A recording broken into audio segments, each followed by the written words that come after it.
What's up, Builder fam? We got Dave Dastur, a good friend of mine. We're in a business group together to cover down on what happens on the A&E, the design side of the building process. I hope you enjoy.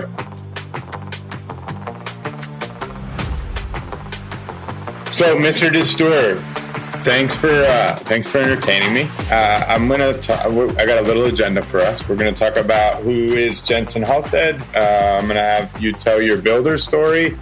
We'll do a deep dive again into the A&E world. You've been an advisor to me, so I'm going to make you an advisor to the audience that we're one day going to have. And then we'll talk all things leadership and construction and what your advice would be for young, up-and-coming professionals. Sound good? Okay. Sounds good. For the question you might be asking is, what the heck is Kevin up to? So Kyle and I partnered up, and we're just trying to give a voice to the lowest level of the trades and the highest level of the trades, and bring awareness into what we're doing. So we're restoring dignity in construction. That's the goal, man. That's the goal. So yeah, it's definitely getting out of hand. I'll tell you that. Yeah. So the first thing, we're going to do a series. We want to talk to developers, land guys, then yourself, and then get into our side. And I think your perspective is super insightful to us, because normally we just put the A&Es, the architects and the engineers in the leave us alone camp. And I think that's an erred way of thinking for us knuckle draggers sometimes. It's funny. The architects do the opposite. It's like, oh, those damn contractors, unfortunately, we need them. But, why would we listen to them? And I think that's where we differ. So, yeah, well, that's awesome. Well, let's talk. So Jensen Halstead, all I know is it's a prominent design firm in healthcare and senior living in Chicago. So want to tell us anything more about where you work? And you're one of several principal owners, right? Yeah, we've got 4 owners right now, and we're in the process of transitioning 3 younger people onto the leadership team for future ownership. We specialize healthcare senior living, and those specialties go back to the late 1940s, early 1950s. And the firm is the oldest architectural firm in Chicago in continuing partnership. We go back to 1868. The firm, one of the 2 founding members, is the father of the steel skyscraper. William LeBaron and Jenny designed the home insurance building that used to be here in Chicago, and is credited as being the first steel skyscraper. So long, rich history. We do have a little chip on our shoulders. We don't want to be the old stodgy guys. We do whatever we can to stay on top of things and be at the cutting edge of architecture. And with some of our clients being at the cutting edge of healthcare, they love to bring us along for the ride. So when they've got a specialty clinic, we've got one right now for one of the teaching hospitals. It's going to be the 3rd unit of its kind in the country. They're looking for a world-class facility where they can come in and do all kinds of medical studies and very, very advanced treatments. So when our clients have those types of projects, we're the ones that get brought in, which is great. It's funny, when I do this, I realize I don't know as much about my friends as I think I do. That's such a cool stat. So 2 things, and I'm going to well, you said 2 dates, late 1940s and 1950s versus 1868. Can you tie those two? You guys have been around since 1868? We've been around since 1868. So they had perfect timing to start an architecture firm 3 years before the Great Chicago Fire. So that was great for business. And if you go back, the Chicago School with Sullivan, Burnham, Hollerberg, Roche, those guys all worked for Jenny back in the day before they broke off and started doing their own things. So definitely a big part of the Chicago School of Architecture. And then, like I said, that we've done a number of stuff. There's some of the old high rises downtown, the Union League Club. We did the original one and did the rebuild of it. That one's been around since probably the 1920s-ish. And did a lot of that type of work leading up. And it was like late 40s, early 50s, started transitioning a little bit into that senior market and the healthcare market, and that's what really took off. I think the first senior building we did, I want to say, was somewhere around 1908, which was the Scottish Home out. I think it's in Riverside, but there was a little hiatus in between there. But basically, this has been our specialty since probably the mid to late 60s up to today. Okay. And I'm a bad listener. So the 1868 you guys started, but there was a defining moment in the late 40s and 50s. What was that defining moment? You highlighted that. Honestly, I'm not sure if it was just dumb luck getting a couple projects or if they actually went for that type of project. And like I said, it turned into a specialty. Okay, that's when you guys went from designing everything to we're really going to go for healthcare senior. Okay, yeah. Got it. I'll have more questions about that, I think, later, just as a high level. So if somebody said, "Hey, Dave, you're owner or a CEO or whatever of Jensen Halstead, what do they do?" What's like your first answer? Or how do you answer that? Just quick. You're not... The elevator speech is we're an architectural and interior design firm that specializes in healthcare, senior living, and a little bit of higher ed. Okay. And so for us post-hole diggers, the dummies of the world, the term design firm, we get confused when we hear or see A&E. We get architects and engineers, mm-hmm. and then we look at a blueprint, and then there's a landscape art. So like for us, where do you guys start? And for you, sorry, not for us. We're going to get to that later. For you guys, where do you guys start and stop? You guys, yeah. So for the architects, we're typically the quarterback of the entire design team. So we actually do the actual building itself in terms of what the envelope is. So what the walls are, exterior, interior, what the look of the building is, the ceilings, et cetera. Beyond that, early on, we have to have a civil engineer that is the guys who do the site work. So when you see the bulldozers out there digging in the dirt, they're working off the civil engineer's drawings, putting in the sewer piping, bringing in the power, the gas lines. Those designs are all done kind of through the civil engineer. Landscape architect layers on top of that. Once all the building's in place, the dirt's all leveled off, put that layer of topsoil on, and then all the plantings go in. So there's a landscape architect who designs that. We also have a structural engineer. So any of the structure, the steel, the wood, whatever is holding up the building, that is designed by the structural engineer. Then we have what we call MEPFP engineers, which is mechanical, electrical, plumbing, fire protection. So the mechanical engineers typically deal with the plumbing systems. In our case, we've got medical gas systems for the hospitals and healthcare, ambulatory surgery. The electrical engineers deal with anything with the power. They hook up everything that the mechanical engineers need, plus all the outlets, the lights, etc. The fire protection engineers deal with the sprinkler systems for the fire safety. And then technology engineers too, depending on the complexity of the building, we'll get them involved. And, it's more the data systems, the wireless access points, the Wi-Fi, they're designing those types of things. So there's a lot of team players that go into designing one of these buildings. It's interesting as you talk about that. So because sometimes the fence is in the structural, sometimes it's rarely in the structural. Typically it's in the landscape. Sometimes it's in the civil. So that makes sense. So essentially, you guys, so let's back up.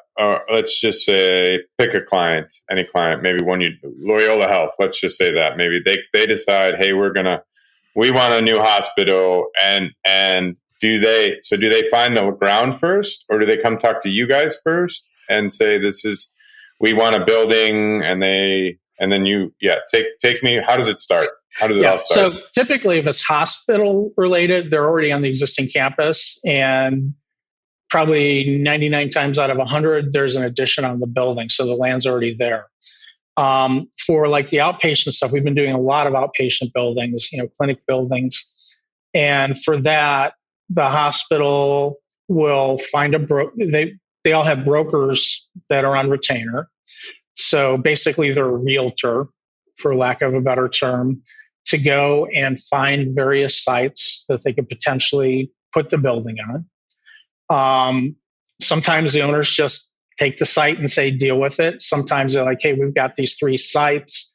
Which one works better? So we will get a civil engineer involved quickly just to see what we need to do from a stormwater management, how close are utilities, things of that nature. Are we on wetlands? We've had a couple of those where the client found this great site, but the back third of the site is wetlands, and we can't do anything with it. So they essentially they're buying a third more land than they can use.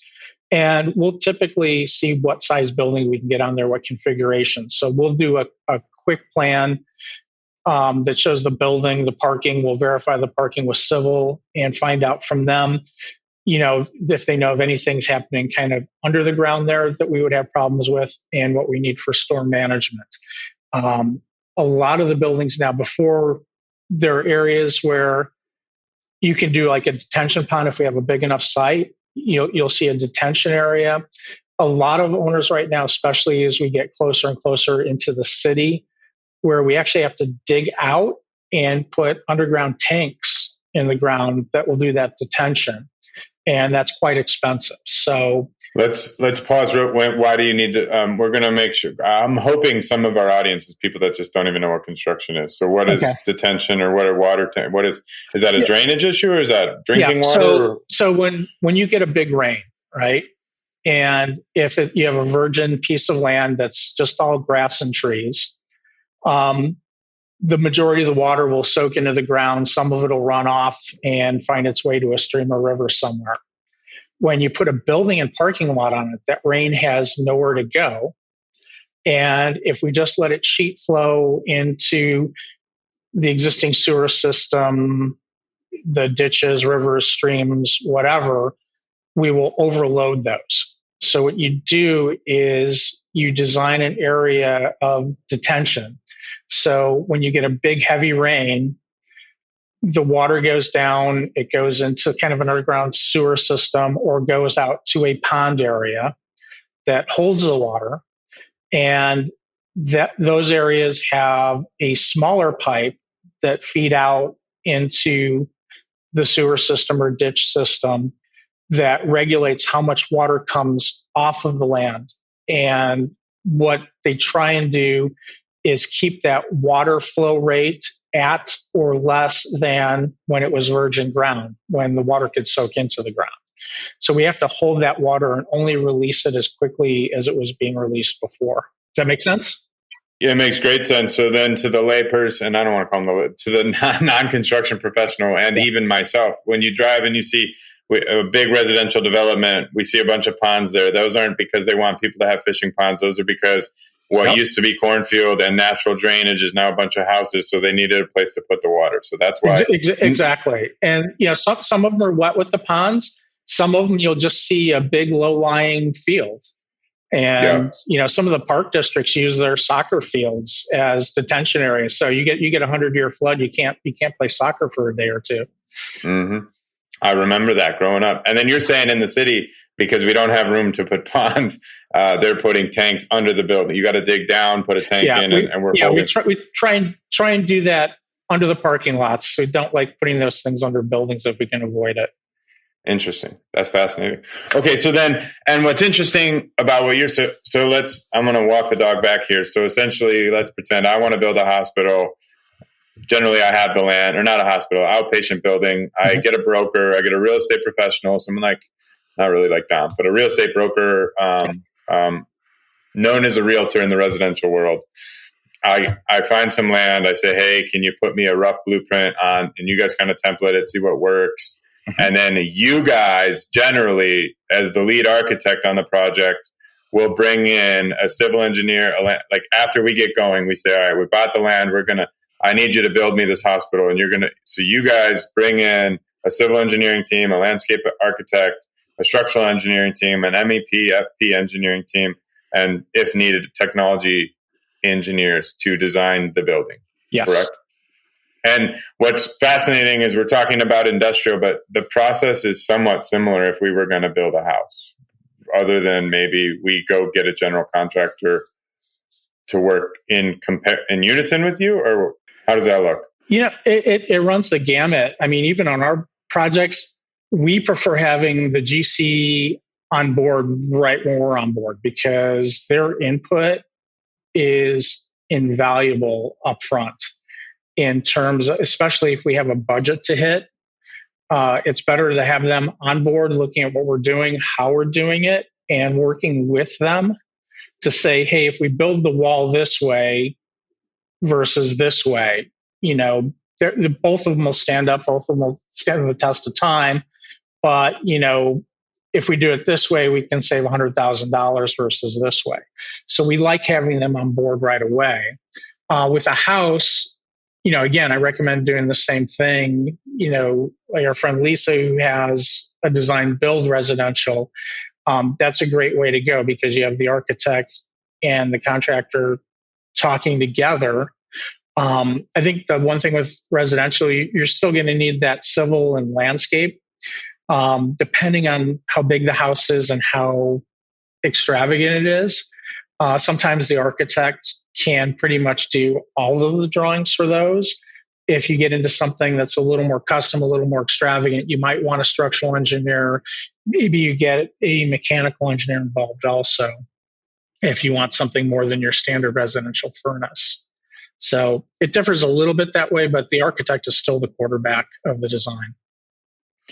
Okay, very interesting. So let's talk, for those that don't know, like a blueprint. So let's talk just in order of magnitude. Let's say we're building not a monstrosity of an outpatient building, but just more of a typical doctor's office. Like, can we put just an estimate? Is that a $10 million build? 50 million? Just like I'm looking at an average of, I know there's a range here, but let's pick a number that works for you for a run-of-the-mill outpatient building. So run-of-the-mill outpatient building right now is going to be $650,000 to $700,000.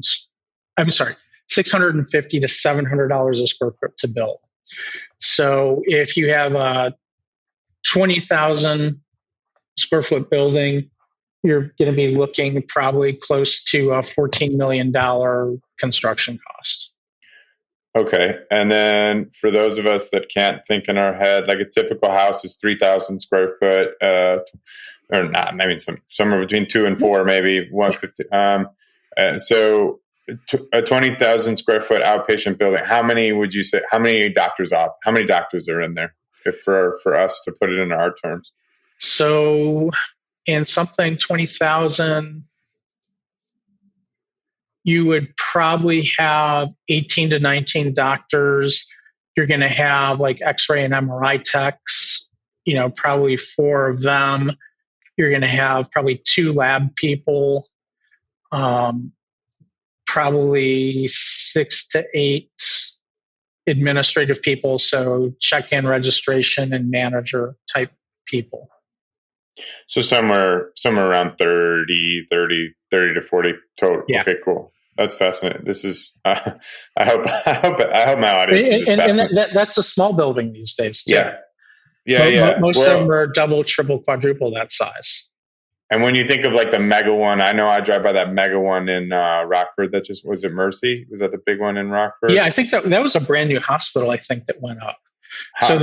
They might have a medical office building right next to that. I mean, to build a new hospital, you're north of $1,000 a square foot to build something like that. So, and just as an order of magnitude for those that drive by the big one in Rockford, if you had to get, or one of the big campuses, how many square feet is that we're talking? I have no idea. You're probably somewhere in the 300,000 to 500,000 square foot range on one of those. Okay. So you're talking hundreds of millions of dollars of investment to put something like that up. And just because I'm a numbers guy and I can't help myself, what changes? So typically in my world, if I'm doing 100,000 feet of fence instead of 1,000 feet of fence, the price goes down. But you just said on the smaller one, it's cheaper per square. Is that just because building type? So it's a lot cheaper to build a building that has exam rooms. It doesn't have emergency generators. It doesn't have backup heating and cooling systems. It doesn't have medical gas systems. The hospitals have a lot of systems, and there's a backup. Every system has a backup system to it. There's redundancy as much as possible. So if you're heating the building with a boiler, there are 2 to 3 boilers depending on the size of the building. So if one of the boilers goes down, the other ones can still heat the building. If your cooling towers go down to cool the building or your chillers go down, there's redundancy. So the buildings are overbuilt because if you lose your heat in the wintertime, you can't just move these people out of an intensive care unit or a hospital bed somewhere else. It's not so easy. As opposed to if you're having your exam and the power goes down, you come back another day. Makes great sense. Okay, so then again, and now I'm more talking to the people in the field that can't quite appreciate what either of us do, right? We're considered paper pushers to them. So we're building a 20,000 square foot building. We're just going to call it $15 million total project. For guys like us, like we're probably lucky if there's $100,000 worth of fence, maybe $10,000 dumpster enclosure, right? And so our guys are going in.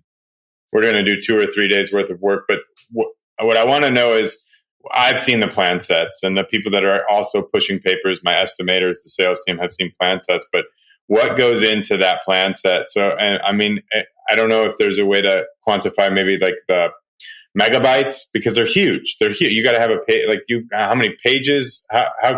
And then also, how much work is that for you? How long from the point of, hey, I'm Kevin, I want to build a hospital, to thank you, Dave, for the plan set. Let's put this out to bid for the GCs, assuming we didn't do something else early. So let me grab my calculator for a second here. So taking that 20,000 square foot building, kind of dividing it out by the fee.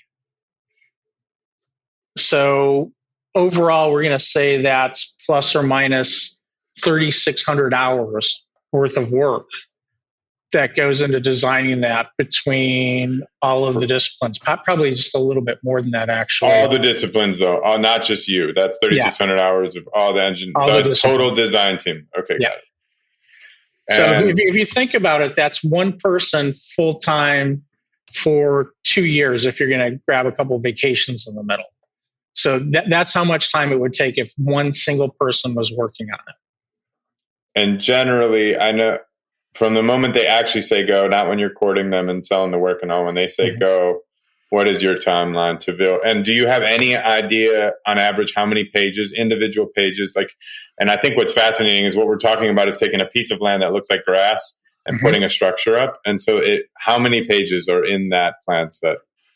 There's going to be somewhere between probably around 100 pages for a 20,000 square foot building. 100 pages. One story, 20,000 square foot building. And typically they get printed, the old blueprints, which everything's digital anymore, but how big were the sheets for a full size print? 30 inches by 42 inches is our standard. And to your point, it's been years since I've seen a set printed, at least in this office. It's been forever. I was like we would always have to go to Kinko's to print our pages or whatever. So I got annoyed 5 or 6 years ago and bought a plotter. And I think it may have printed 3 things since we've gone to iPads. Yeah, it was funny. We just decided to get rid of our plotter because we were paying on rent on it.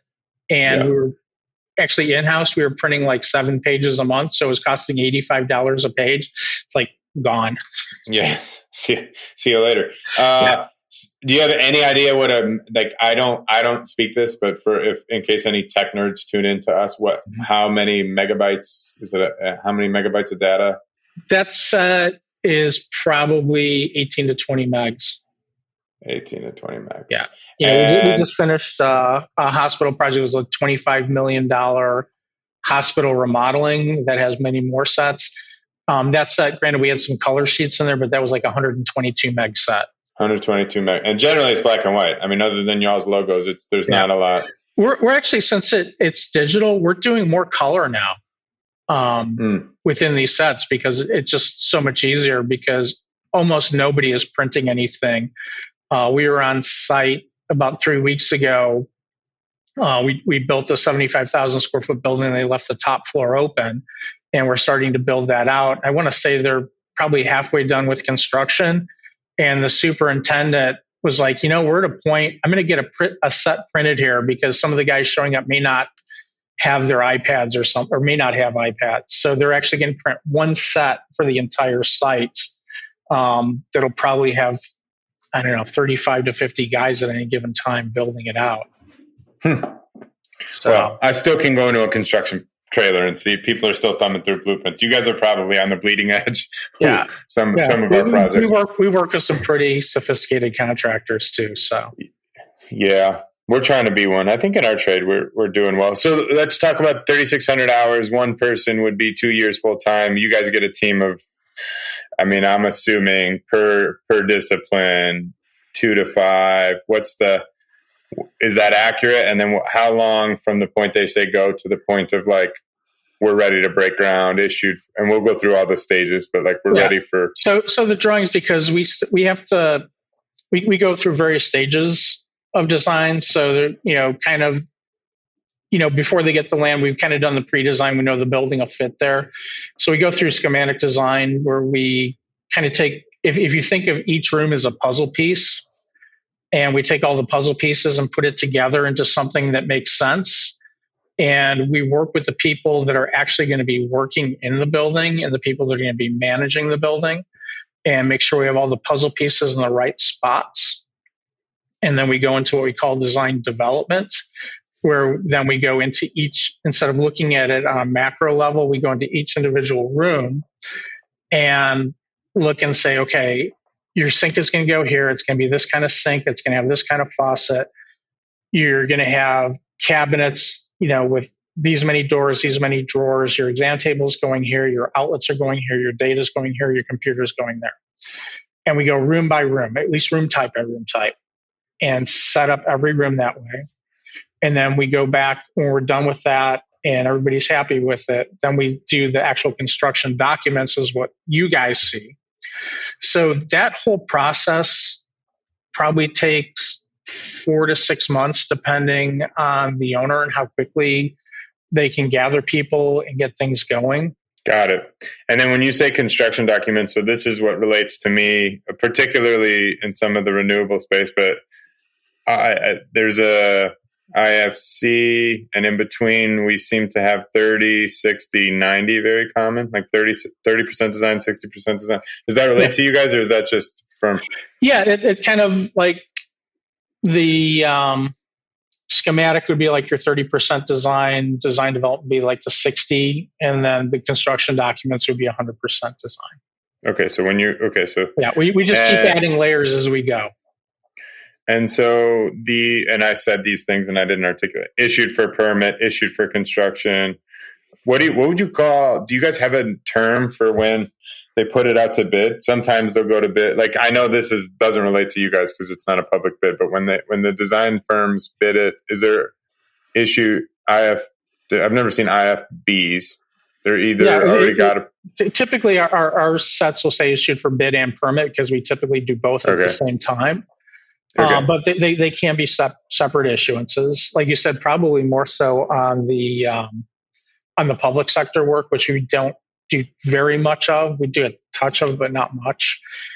And then, while you guys are bidding it, you're sending questions back, and there may be some things we didn't finish, or we, after the fact caught some things. So we'll issue an addendum during that time.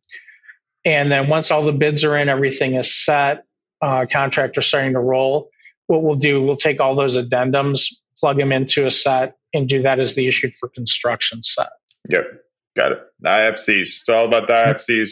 Oh yeah. So 4 to 6 months to get it to ready to bid, ready to build, more or less, with some addendums and kind of into perpetuity somewhat. Hopefully not, but generally. So 4 to 6 months. And do you mind giving us a range? Just, I broke this down with Kyle, who's my co-host, like just kind of like when he goes to build $100 million building, like, this is the civil, like what each trade is.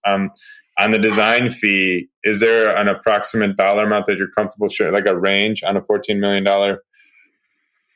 without, if it's too, yeah, if it's the thing is, I those are the things I actually have to look up, to be honest with you. So yeah. I don't have that on the top of my head, unfortunately. If you had to guess, if I just said, what's your gut shot? Because I literally, Dave, for all I know, it's another $14 million. I'm assuming it's somewhere between 500,000 and $1 million. For that $14 million project, you're looking at, say, $650,000-ish in design fee, maybe $700,000. So you're looking at 5% maybe on something like that. Okay, that's awesome. Thank you. So then, and then just for the nerds that are always curious who reports to who and the accountability, it's like you said, I'm the quarterback. So you are the quarterback, not Kevin. So Dave, you're the lead design team. Am I paying you and then you're paying all those other teams, or you're bringing in those other teams and they're getting paid straight to the owners? In the traditional world, yes, we get paid and then we pay them. There are some contracts where the civil engineering landscape are directly to the owner. It's more rare, but is getting more prevalent, where even the MEPs are directly to the owner and they just kind of put us all together. And we at least from our standpoint, we work the same way, whether we hold the contract or not, because I think we all want to do the best job for our client. And that means we have to play nice together. Okay. Well, we'll get back to some of that. So thanks. That's like, is there anything people that know nothing about construction, like you would be like, this would be cool for you to learn, or you should know this about my line of work? And also speaking to, I call them, I haven't figured out what I call them, but the guys that bleed, sweat, wake up, lace up their boots, and like are in the mud actually building it. Is there anything that you think would be profound for them to recognize or realize that like we didn't really cover here, that for what you guys do? Or I think the biggest thing for people who don't understand design and construction, they tend to blur the lines between the design team and the construction team.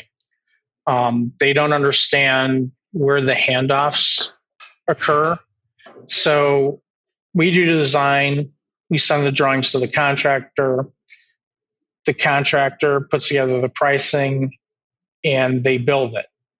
Our insurance company will not let us build anything or be in any way, shape, or form involved in the means and methods of that construction.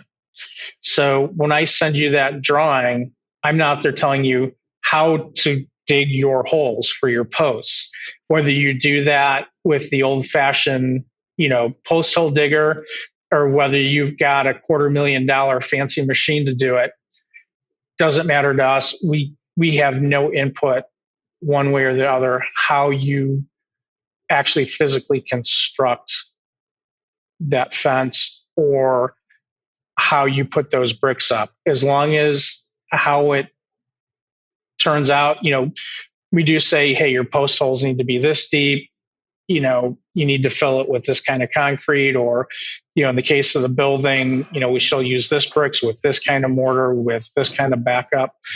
We're there to look at it and make sure that you guys are following what's on the drawings, but we can't dictate how that work is done.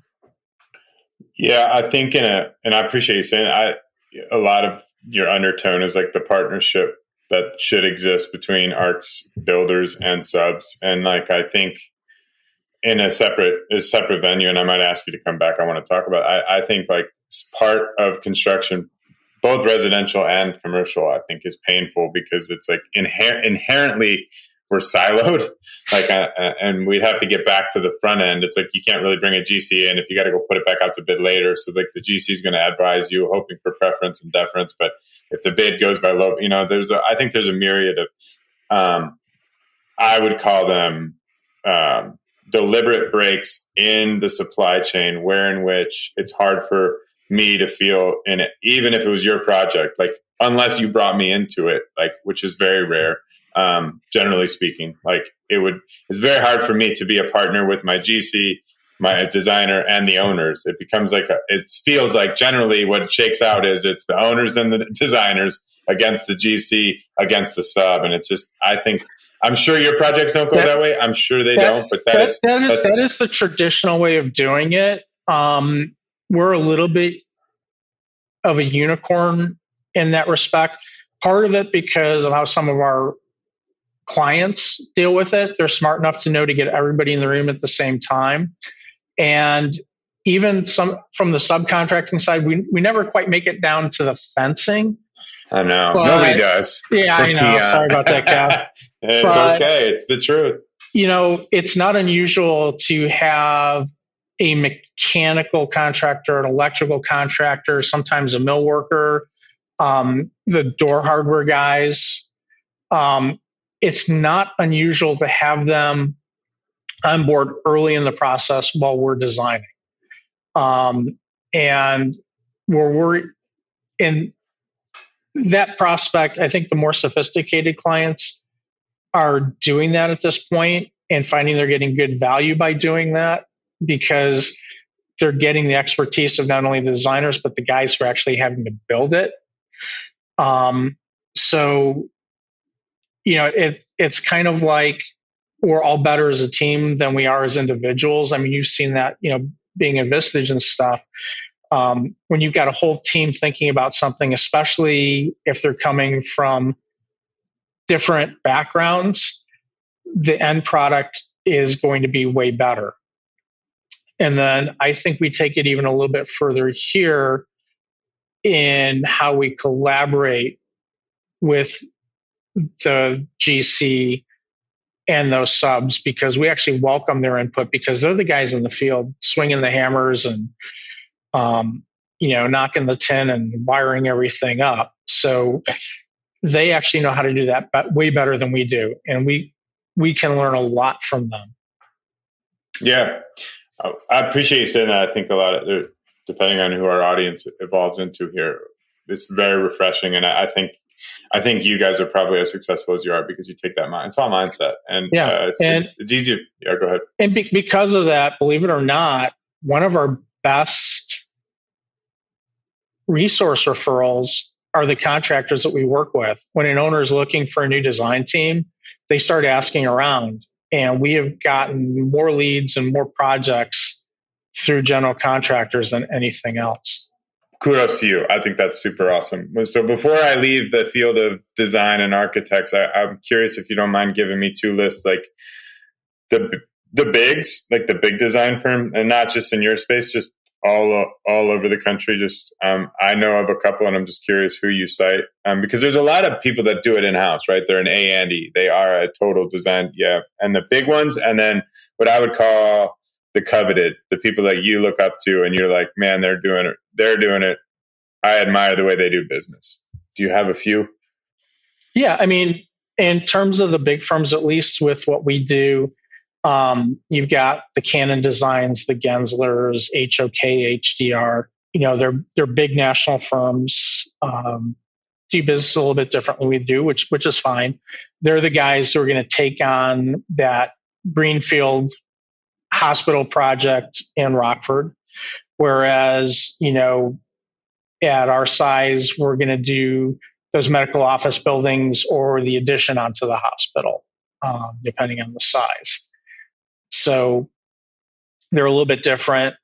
I think like the firms that are here that we go against, that seem to do it well are, guys like Anderson Mikos, Mathai Colon. They're a little bit closer to our size.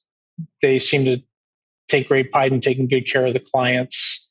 Probably, I'm assuming a little easier to work with, because if they get a project with a client, they're more than likely to stay with that client for years and years and years. So they're obviously doing something right. And so in most of your space, because I know like the Kimley horns, like when I think of like, so moving away from your niche, is most of your industry niche? Like and I'll just speak to mine. Like if you do fence, you do all sorts of industrial fence. Like it sounds like when you do architects and engineers, like is there a lot of people that build medical? Like medical is a field, data is a field. What is like transportation and logistics?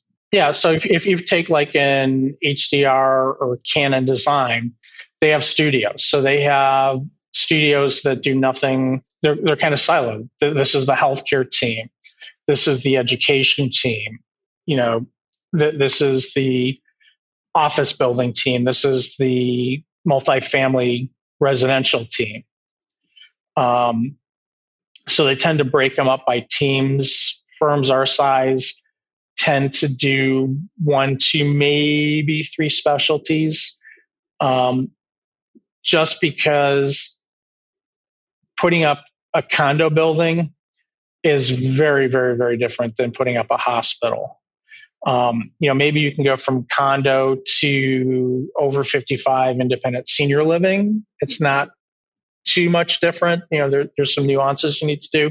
So you can cross over that way maybe. But, even the guys, we've run into it before where one of our clients wants to put a clinic into an existing office building, or they're taking retail space and converting it to medical.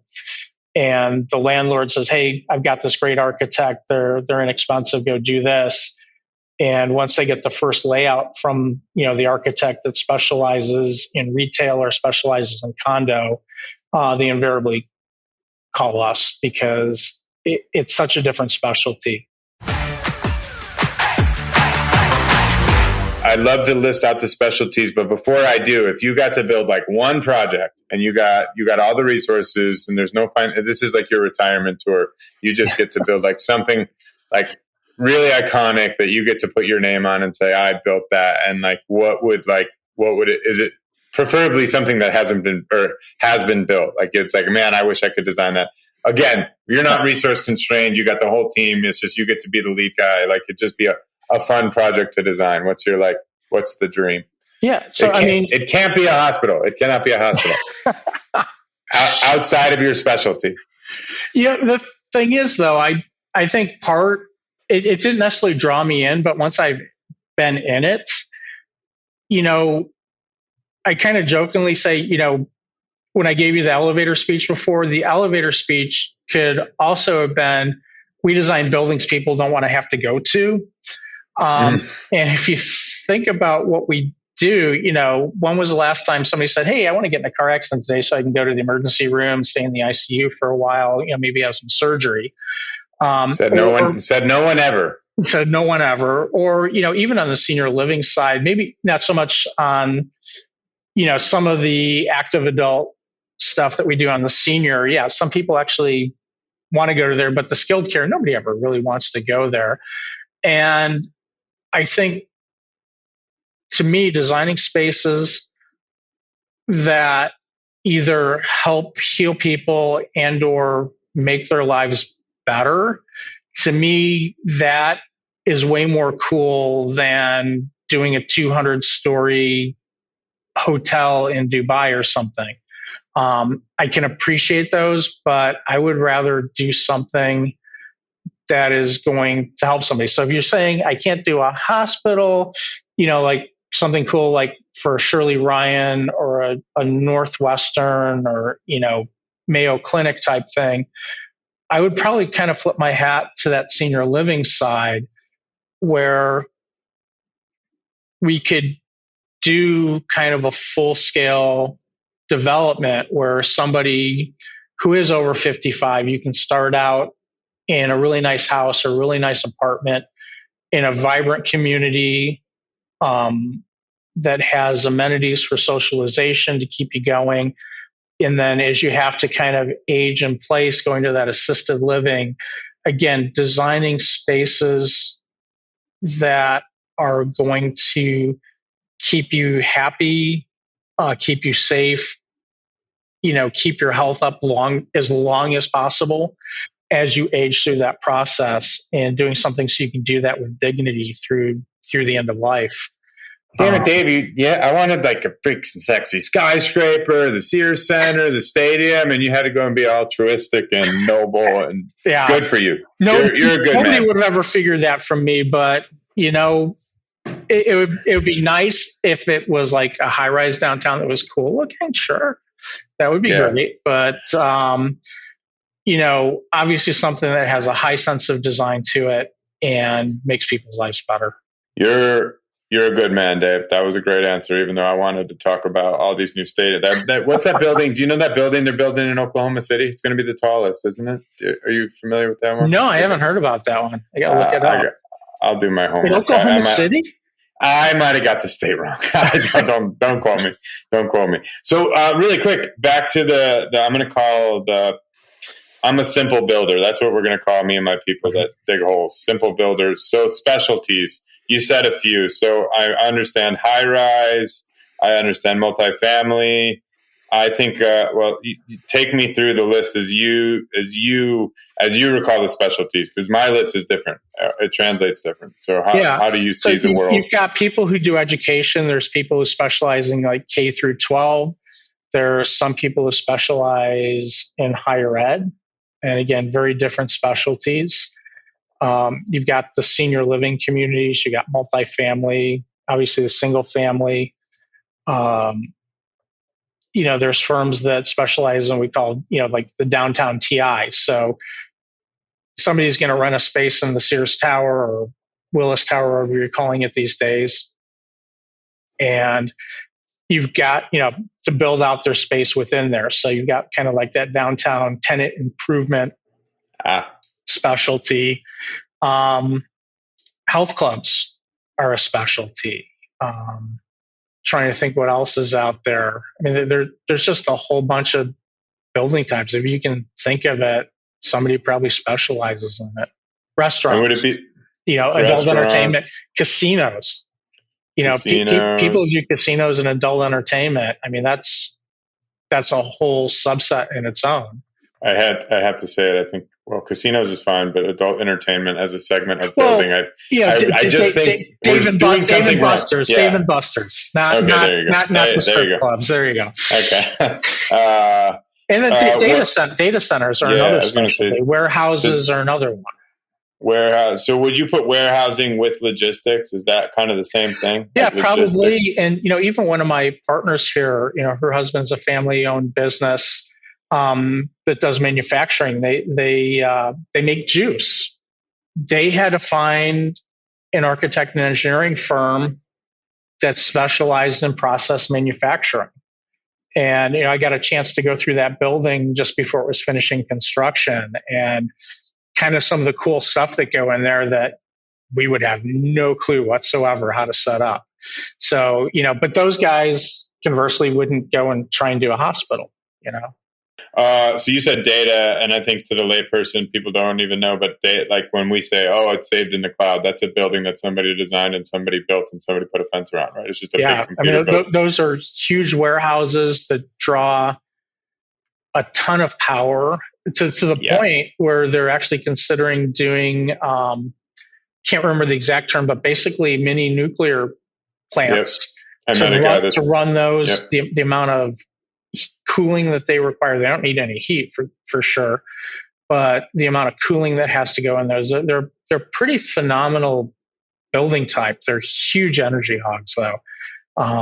There are some states that are actually starting to put a moratorium on it because they're not sure they have enough grid to feed them from anymore. Yeah, it's crazy. Well, that gets us into renewables, and then that gets us into nuclear is a thing. I mean, and then transportation. Would you put airports? So somebody had to design the airport, and that's also somebody had to design the road that we do. The DOT, do they do that in-house? Do they do their own design, or that's outsourced generally? So if you're talking about a highway, they would go and they would hire like a Kimley Horn that you mentioned. And when you're talking about the 20,000 square foot building, we're doing one of those with Kimley right now, a great firm. But Department of Transportation would hire a civil engineer that does transportation. Railways is another one. People who do train stations. When you do the CTA is doing a new L station. There are firms that specialize in that. And actually, one of my project managers here, she's been here 15, 16 years now, but the firm she came from, they specialize in aviation. So they did airport type work from terminals to hangars and all the infrastructure that goes into an airport. So that, again, another specialty. I think what's crazy, and this is kind of some of the spirit behind the podcast, is like, if you've walked on it, walked into it, lived in it, worked in it, we built it. Someone designed it and somebody built it. It's like, exactly. And I don't understand how it took me about 20, 25 years as an architect to really wrap my head around that myself. So yes, it's a tough concept, right? I used to get so, and I'm a little bit of a spring chicken, but I used to get so upset because like everybody wanted to be a computer nerd and like everybody's like, you're going to get into construction. It's like, construction's everything. What are you talking about? Like you have nothing. Anyway, I'll get off my high horse. Dave, we've only got a little bit of time left. I want to get into your builder story. So, just key wickets. How many people are working at Jensen Halstead? We've got 20. 20 there. Are you comfortable sharing revenue or would you rather not? Not on this, no.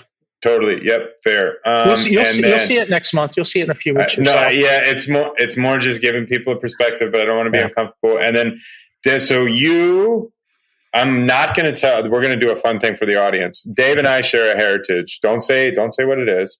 What percent are you? I'm 25%. What percent are you? Don't say what it is though. 50. I have 25% of me. Dave has 50% of it. I bet nobody can guess what it is because I've known you for a year I knew you for a year and I didn't know we had it in common. So that'll be a fun little teaser for the audience. But and the other thing too, I'll tell you, my middle name starts with a K and nobody has ever guessed it ever. It's not Kevin. It's not Kevin. It's not Kevin. And it's funny because when I say nobody's ever guessed it, everybody starts Kevin, Kyle, it's like, no, nobody's ever guessed it. All right. So they got two and I'll send somebody a coin and a shirt if they get it right. All right. I guarantee nobody gets either of them. Well, maybe one of them. But your builder story. So, and one thing about Dave that's fun is you've recently gotten all your pilot cert and you love flying, right? That's a passion of yours. That's super cool. I'm jealous. My wife won't let me fly. She doesn't trust me. But take me from Dave, born where, take me from the origin, born and where, and how do you come to sit where you sit today? I was born in Chicago. My parents lived up on Argyle, a couple blocks from Lake Michigan. When I was born, and I think I was about 10 months old, they moved up to Northbrook, which is on the North Shore of Chicago, a little bit inland, and grew up there, went to high school, went to school at University of Illinois at Chicago for architecture. So that's where I did college. It was a 5-year program. It took 95% of us 6 years to get through that program. It was pretty brutal. What year did you go to approximately? How long ago is this? What year did you go to school? I started in 1983 through 1989 and came out.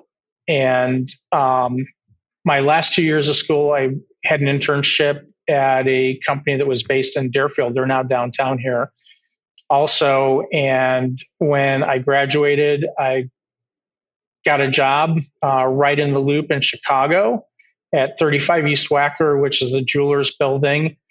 Claim to fame is that was where Al Capone had a speakeasy. And since it was a jeweler's building and they were worried about getting robbed, you could drive in on Lower Wacker into an elevator that was sized to take your limo up to your floor so that you could unload your car without the risk of getting robbed. And we had a great view across the Chicago River. I was there about 4 years. So my first job as an intern, my first summer, I did schoolwork, mostly K through 12. And that fall, just to be clear, you were designing for school. You were doing K through 12 designs. Yeah, they were doing designs. So the first big one, we designed I think it was kindergarten through 5th or 6th grade in Palatine, somewhere brand new school.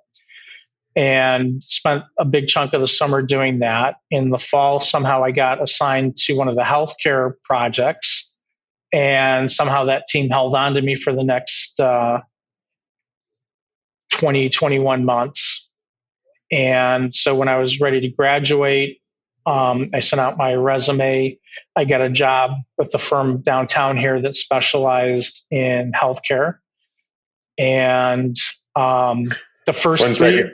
Oh, go ahead. Let me back you up. I'm sorry. I just want to make sure. So, because I'm ADD. So, what company did you intern with? Are they still? I interned with OWP&P, which is Lodano, Lickland, Boghossian, and Peterson, back when the day when all four of them were still there.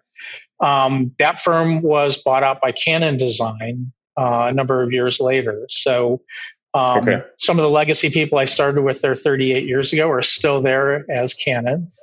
Got it. A lot of good people. I went to HLM, and that company is no more. And I did 4 years there. The first 3.5 years were a lot of fun. They put together a great group there. They had some management changes, and they kind of did a couple things to tick me off. So resume got on the street, and I had two good offers, one for a firm that was in Naperville and another one that was in River North, which is Jensen and Halstead, where I am today.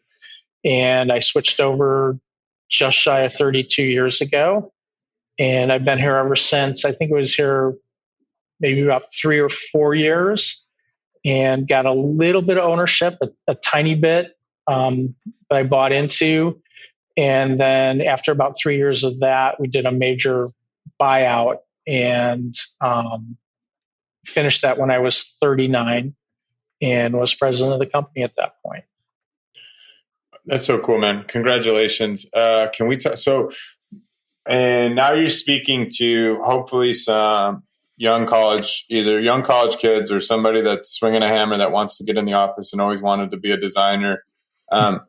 Just painting a picture of how you were able to ascend to where you are. Like, what was the key to your success? How were you able to go from what I don't know how you guys term yourself, but like a line architect to some type of senior architect, and then I think if I storied right, you got 8 years in, and you're part owner, principal in a firm. What allowed you to do that, or what would you encourage kids to focus on and or do or don't do? Well, I think kind of find what you like doing, even with an architecture.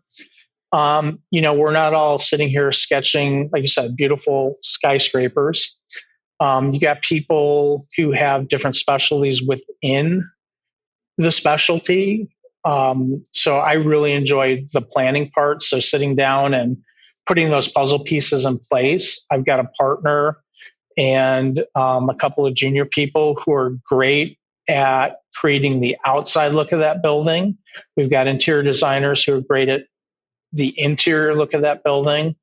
And then we've got people who love the technical side of that, who just love sitting down and drawing the building. So I like getting out and working with our clients, working with the users, the people that are actually in those spaces, using them every day. And we've got people here who would love to never see one of those people. They just want to sit here and draw all day. So figure out what you love doing within that specialty and just be really good at it. For whatever reason, I aspired to, be in management, become an owner, and was able to make it. I think part of that is personality type. Kevin, in our group, we do the DISC profiles, and it's like, 10% of the people in this country, kind of have that D personality. And if you look at the business owners, the business leaders, that's what their personality type is. And then like 60% of the country is kind of that steady, and they like coming in 9 to 5 and doing their job and going home. So every company, even groups of friends, you need somebody that's in kind of every personality type who likes doing different things, and you blend that together. So part of it is I had the drive and I like being out meeting people. So that kind of led me to where I am. And then I've got people here who are very, very successful at what they do, but they never want to own a company. They just love coming in, doing their thing, and going home. So there's space for everything in there. And because they love doing what they're doing, they study it, they learn more and more and more, and they become very good at it. And that's what makes us all successful, right? Very good. I agree. I guess this seems like the best time of any, if anybody's listening, any elevator pitch are you guys looking to hire anybody right now? You got any vacancies, or is the team full? We've actually just hired a couple people, and we were so buried over the fall and early winter that we have some temps, and we're hopefully trying to see if we're going to be busy enough moving forward here. We got one more person we want to bring on, and then we've got those three people we just brought on the leadership team. I think we've got 6 or 7 resumes from interns right now. People are still in college who want to do a summer internship. So we're going to bring one intern on over the summer here. Great. That's exciting. Okay. So I've got some standard questions for the construction leaders. The first one's the hardest one. So define good leadership. I think it starts with someone who kind of commands respect versus demanding it.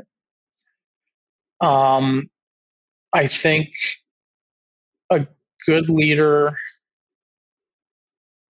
is someone who will put the care and benefit of their people ahead of themselves and make sure that they're well taken care of. I guess, Kevin, you've got a military background. Who are the people you would not love to go to battle with, but are more willing to go to battle with? Someone who you feel has your back, or someone you think is sending you into a suicide mission with no choice? So I think a great leader is someone who has their people's backs, who cares for them. In our group, we've got a guy who's a former NFL lineman. And I think he pointed out in a meeting sometime last year that if you look at the winningest coaches in history, you've got like the Bobby Knights who are yelling and cussing and throwing chairs, and you've got the guys who are, giving their team members big hugs. And, so there's no correlation there. But the correlation to those winning teams and great teams is that their leader cares deeply about the rest of their team and what their contribution to the team is. How they show it, a little bit different, but if you truly care about your team will be higher. Love it. Similar but different. So the key attributes or the character traits, what would be like your buzzwords? You said some of them, like obviously something along the lines of selfless comes to mind. A little bit selfless. The people that I've looked up to and respected the most, whether they're clients, mentors, other business leaders I see out there, there's a humility that goes with it. I think they're all lifetime learners. I think the best leaders don't come across as I know everything. I think they're willing to learn from even people underneath them, definitely from their peers, and going out and finding. I think they're all lifetime learners and trying to be better themselves and making their teams better. Cool. I love that answer. Hold on. Just a few more, Dave. You're almost done with me. Your favorite part of the construction industry? There's a lot of things. Like I said, we've got a couple of general contractors that we do quite a bit of work with. The collaboration up front giving the client the best building for the best value. And then I find it's always a ton of fun to go to the grand openings of the buildings. And before the hospital president or the CEO gets up and introduces the team, but just going around and actually going on some of the tours, even though we designed the building, we know it dead cold, but getting the tour of the building from the people that are going to be using it and the other people that are on the tours seeing the building for the first time and hearing what they have to say about the building ahead of time is always kind of fun for me. It's just cool hearing you. It's like there's a romantic element to it that I don't even appreciate. It's like, yeah, I mean, you sketched it from, it's like artwork. I mean, that's your artwork. That's your prize. It's really cool. Yeah. All right. Now, what if you could change one thing? So this would be the opportunity for the construction industry. What would you like to see change? One trend I'm seeing a lot of, if you look at manufacturing in the US from the late 1960s till now, I think there's only one, maybe two industries where productivity has actually decreased versus increased. And one of those is construction. I'm sure part of it is OSHA standards, having to comply with that, which helps, but other industries have worked around that. But what we're seeing more and more and more that, you've got Purdue who's churning out a ton of construction management professionals, and they're coming in. Some of the biggest construction firms are teaching them more or less how to push paper as opposed to how to build a building. And I find that very concerning from two perspectives. Is that next generation of people that are managing construction projects, they're not in the trenches learning how things come together as a building in general. And two, there's a lot of expense involved, both to the owner who is paying for additional layers of management and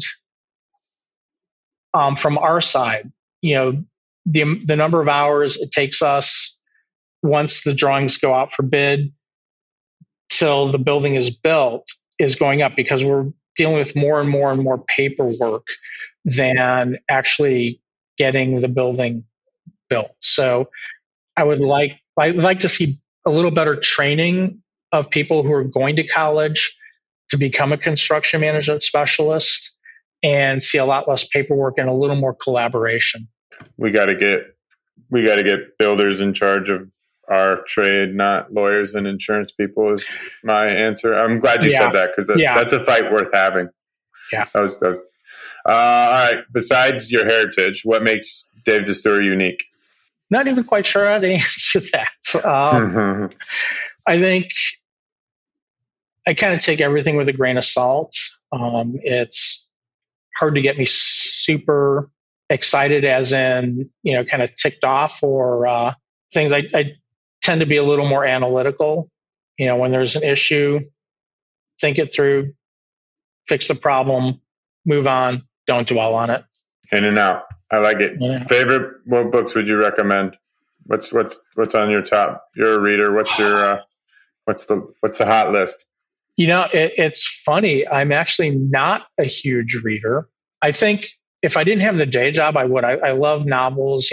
Like give me a good Grisham novel, I'll be up till 3:00 in the morning reading. I can't do that during a school week here because I'd be fried. So I tend to do most of my reading like on vacations and stuff. I do a lot of magazines. I think I've only read like 3 business books cover to cover. Not really my gig. I'm finding I like more things on YouTube. So instead of being like cutting edge Gen X, I'm more Gen Z in that respect. Oh boy. Wait, if you've only read 3 cover to cover, what are they? Do you know which ones they are? There's Good to Great.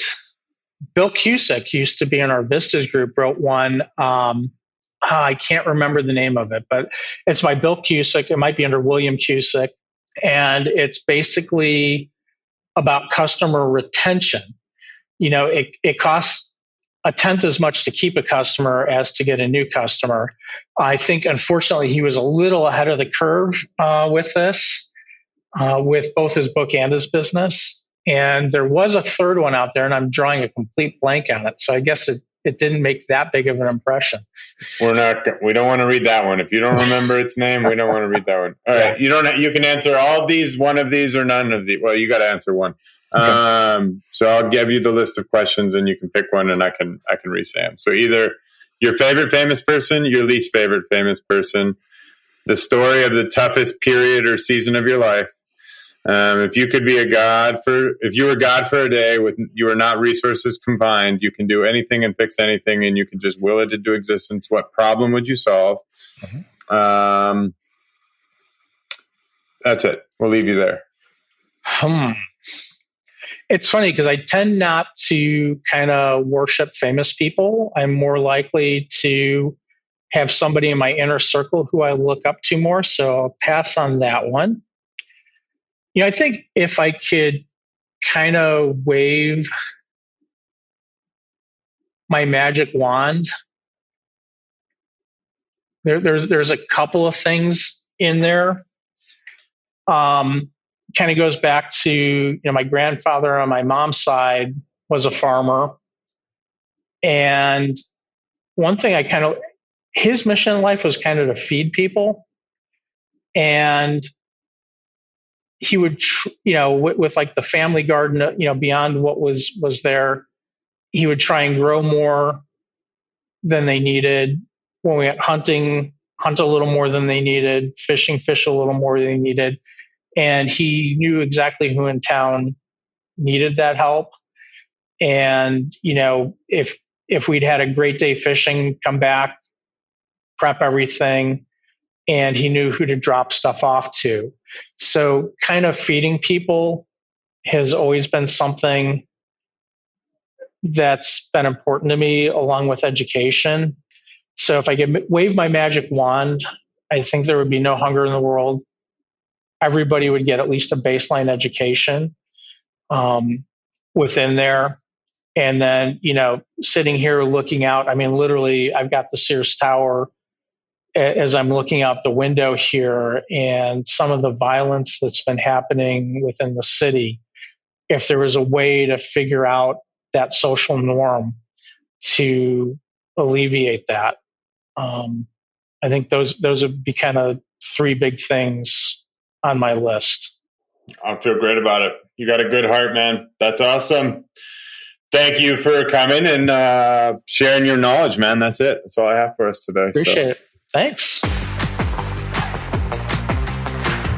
That dude's awesome. I'm betting that nobody that doesn't know me, and even if you do know me, that you can't figure out what we have in common. But I look forward to hearing from y'all. If you like it, I don't know if you subscribe or what you got to do, but hit the like button or whatever that is. If you don't like it, we have a feedback form. You should use it. So stay curious, keep building, and thanks for tuning in.